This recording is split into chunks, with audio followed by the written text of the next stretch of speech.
Welcome to episode 560 of AI Brief. And today, we've got a seriously packed deep dive for you. We're looking at a hidden brain-like workspace discovered inside Claude. That specific story is just wild to I me. know, it's crazy. Plus, Tencent just dropped a shockingly efficient open source model, and an AI literally hallucinated a playable game of Rocket League from scratch. Completely from scratch with zero physics code.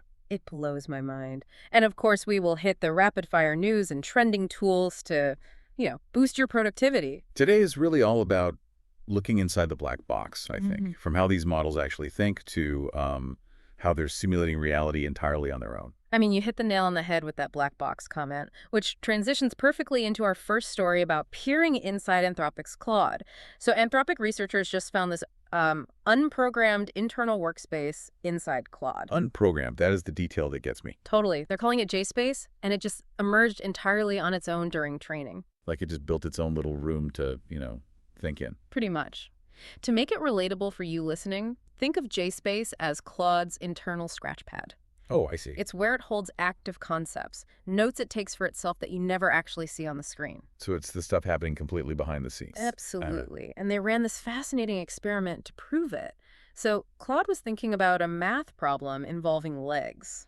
Okay, tracing its thoughts mid-process. And the researchers sneakily changed an internal pattern, like an active vector, from the concept of a spider to an ant right in the middle of its thinking process. They just swapped the concept out while it was actively calculating. Yes. And Claude's final on-screen answer organically flipped from 8 legs to 6 legs. Wow. It's incredible because when you actually delete this JSpace, Claude doesn't just shut down. Wait, it doesn't break? No, it can still chat just fine. We can recall basic facts.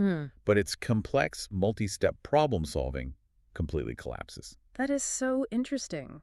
It actually mirrors what neuroscientists think about human conscious access, which explains why Anthropic is poking at this so much. Even though people like Microsoft AI's Mustafa Suleyman are really criticizing all this AI consciousness talk. Definitely. They are very careful to say it's not conscious, but it's clearly a huge step in understanding how artificial cognition forms. Well, moving from the internal efficiency of Claude to massive external efficiency gains. In the open source world, Tencent just dropped their Haishui 3 model. Oh, I finally graduated from that April preview. It did, and it is claiming to rival flagship models that are literally 2 to 5 times its size. Which is a massive deal for developers. Huge, because it only uses a small slice of its parameters per request, so it runs on less than half the hardware of competitors like Zippu's GLM 5.2. I mean, that is a game changer for deployment, though we should probably balance that out a bit with the actual test results. Good point. How does it actually compare when you put it to the test? Well, GLM 5.2 still takes the win on rigorous coding tests, like SWE Bench. Okay, so raw, dense coding power still favors the bigger models. It does, but HY3 absolutely takes the crown for web research and active tool use.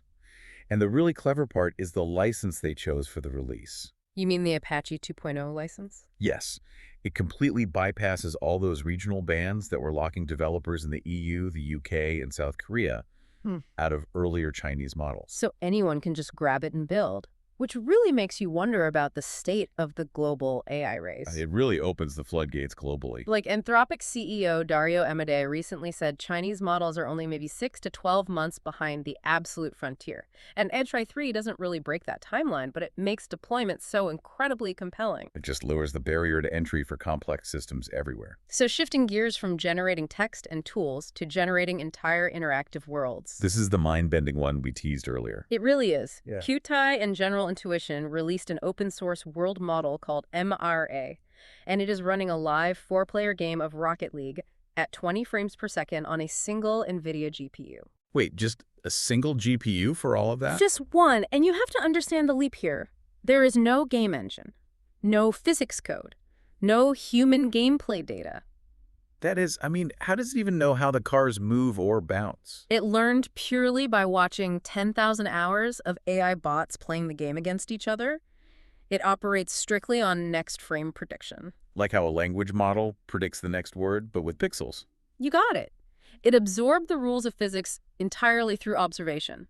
But the quirky part is its memory limitations, isn't it? Oh, please tell them about the memory span. So MRI only has about a 4-second memory, which means when a goal replay rolls on screen, it doesn't remember the actual goal. It just forgets what happened. So the AI literally just hallucinates totally convincing footage of a goal that never actually happened. It just dreams up a replay because it statistically knows one is supposed to be there. It is staggering. And obviously the ultimate goal isn't just to replace video games. It's way bigger than that. They want to simulate the physical world to train future robots safely without them crashing into walls in a lab. I mean, beyond these massive technical breakthroughs, the business and regulatory side of AI is moving just as fast today. So I'll let you take the lead on the rapid-fire news roundup. Sounds good. Let's slow it down a bit and look at hardware and geopolitics first.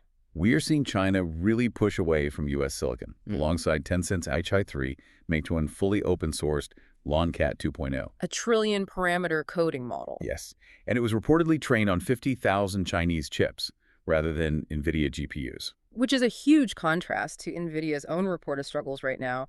The semi-analysis report claims the Kyber rack, which combines, 144 Rubin Ultra chips, has been delayed from 2027 to 2028. Though we definitely should note NVIDIA officially denies that delay. Moving over to corporate moves, Elon Musk's xAI has officially rebranded to SpaceXAI following a February merger, valuing it at $250 billion. That is a staggering valuation for a combined lab.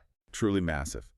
Meanwhile, OpenAI's Thibaut Socho revealed a GPT 5.6 Ultra variant is hitting Codex this week. Oh, wow. Big news for developers. And just a fun auction detail, Jensen Huang's autographed leather jacket is expected to fetch $40,000 to $60,000 at Sotheby's. 60 grand for a jacket. The AI hype cycle is just wild. It is.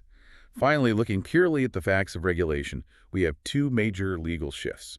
Illinois Governor J.B. Pritzker signed the first U.S. state law mandating annual third-party safety audits for big AI, backed by OpenAI and Anthropic. That makes total sense. But over in Beijing, a looming July rule targeting chatbots and emotional dependency has forced ByteDance and Alibaba to kill the AI companion features in Dubao and Quinn. It is just a stark contrast in how different regions are systematically reshaping what AI products are legally allowed to do. It really highlights the split in global strategies. Well, let's bring it back to you, the listener, and how you can actually apply today's tech to your workflows. Rapid-fire trending tools. First, Aichai-3 from Tencent. Which we talked about earlier. Use this when you need cheap, reliable, local agent deployment. Perfect for running background tasks without massive API costs. Next is Google's Nano Banana 2 Lite. It's a high-volume image model. With a very weird name, I have to say. Extremely weird. But you use it when you need to generate rapid-fire visual prototypes. You get pictures in just 4 seconds. Oh, wow. That is fast. Then there is Seed Audio 1.0 from ByteDance. This is like an all-in-one audio engine. Ideal for video creators who are tired of jumping between apps. Absolutely. You can generate human-sounding speech, the background music, and highly specific sound effects all in a single pass. That saves so much time switching platforms. For sure. Now for developers, look at Z-Code from ZAI.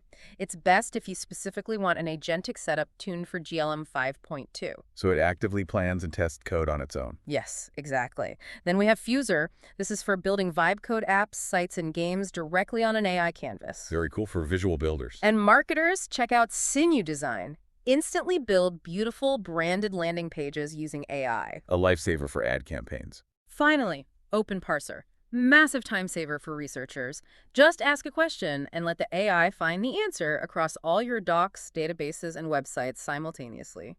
You know, the one practical angle across all of these is just how focused they are on collapsing multi-step workflows. Oh, totally. Whether it is audio, landing pages, or cross-referencing databases, what used to take 4 different tools now happens in a single prompt. It just removes all the friction between idea and execution.